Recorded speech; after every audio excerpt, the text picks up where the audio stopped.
can look at developing ourselves spiritually, physically, and mentally. With respect to our spiritual development, this may be a major or a minor issue for you depending on your values and your goals. I confess to being an amateur in this field, but I think it's very wise for you and me to look at the spiritual side of our lives and decide what growth we want to experience here. Come to your own decisions as to what it will take to nourish your spiritual nature. Next, let's look at physical development. The body and the mind work together and depend on each other, so they both need attention.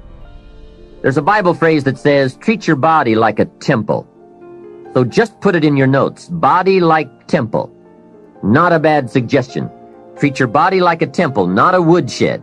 Now, in taking care of the physical, we must learn to be conscious of ourselves, but not self-conscious. We need to be aware of our physical appearance, our physical well-being, but not to the point of being self-conscious. We need to be aware, we need to take care, but some people devote too much of their day to physical appearance. Physical appearance is going to have something to do with your future, your well-being, your income, so do spend some time on physical appearance. How we appear to other people does make a difference in terms of our acceptance and our ability to function and do well in the marketplace. In fact, there's another Bible phrase that says, take care of the outside for people and take care of the inside for God.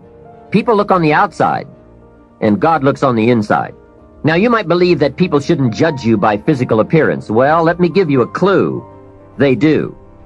Make sure you don't order your life based on shoulds and shouldn'ts. You'll always be confused and you'll always have trouble. The best thing to base your life on is reality. What people really do. So since people generally judge by appearance, then that's probably one thing we want to take care of. That's just part of the game.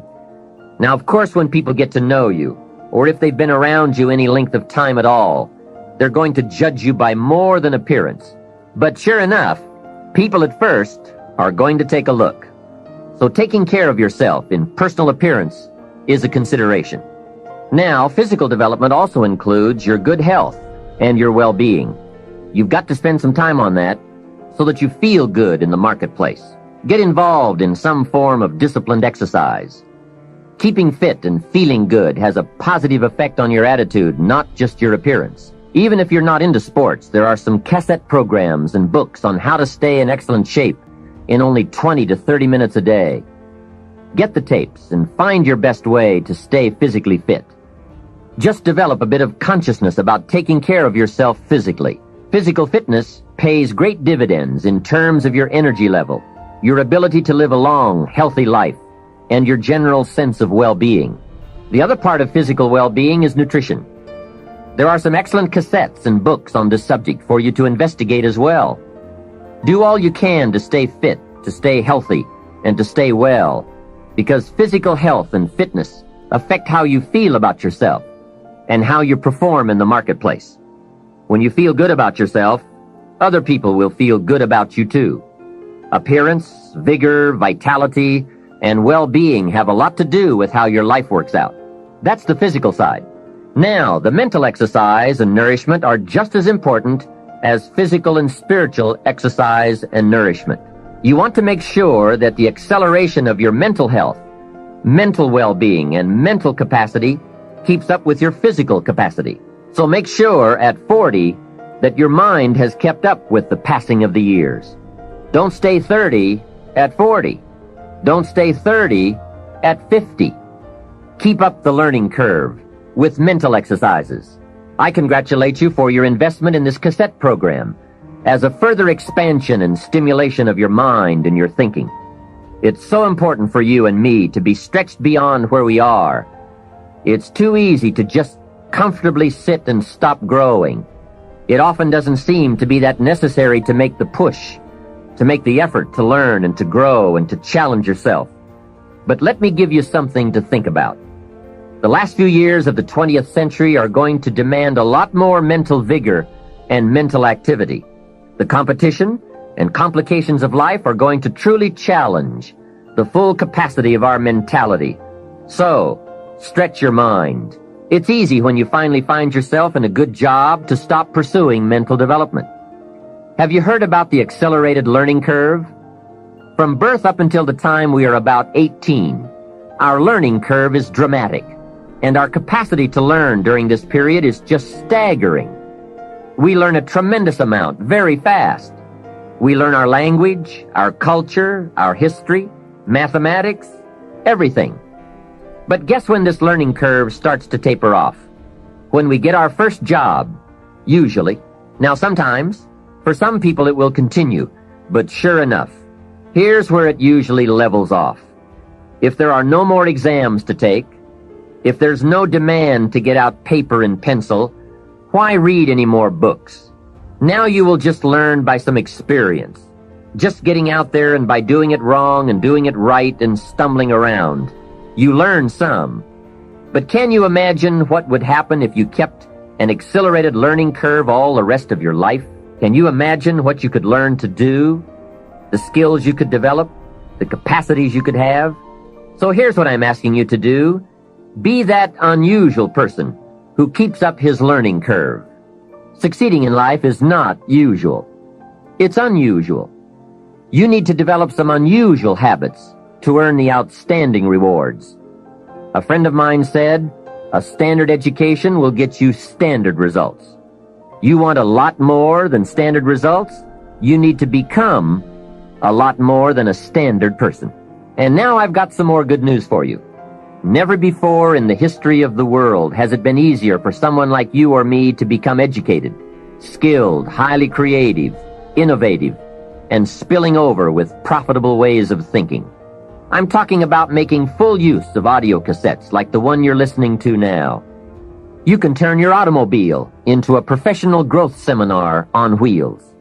Cassettes can turn the time you spend driving your car, dressing in the morning, or exercising into solid, effective personal development.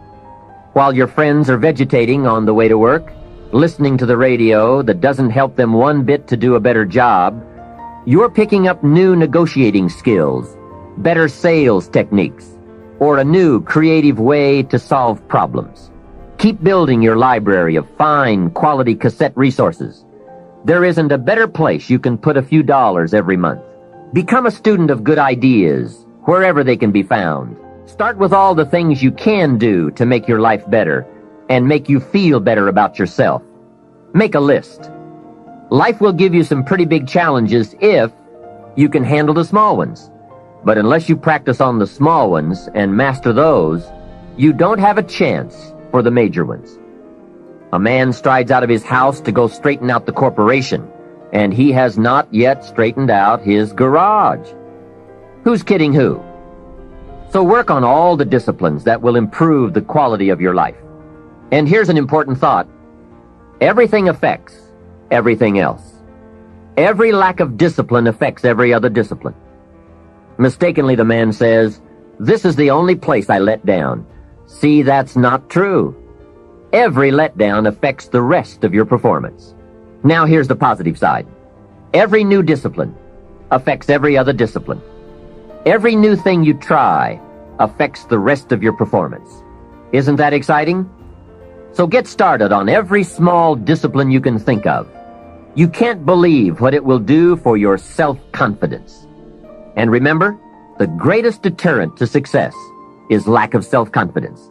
And lack of self-confidence comes from not doing what you could do. Next comes self-motivation. And really, it's the only kind of motivation there is. Self-motivation. I was on a lecture tour in Australia not long ago, and the press interviewed me. And they asked me, "Mr. Rohn, are you one of those American motivators?" I said, "No, I'm a businessman.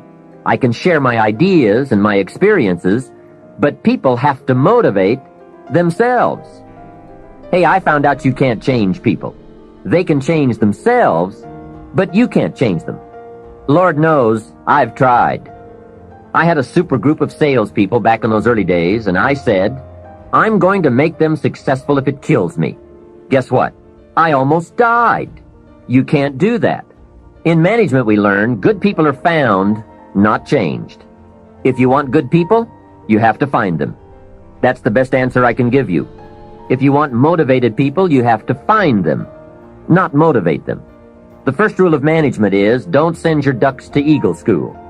Why? Because it won't work. I've tried it all. I picked up a magazine not long ago in New York, which had a full-page ad in it for a hotel chain. The first line of the ad read, "We do not teach our people to be nice." Now that got my attention.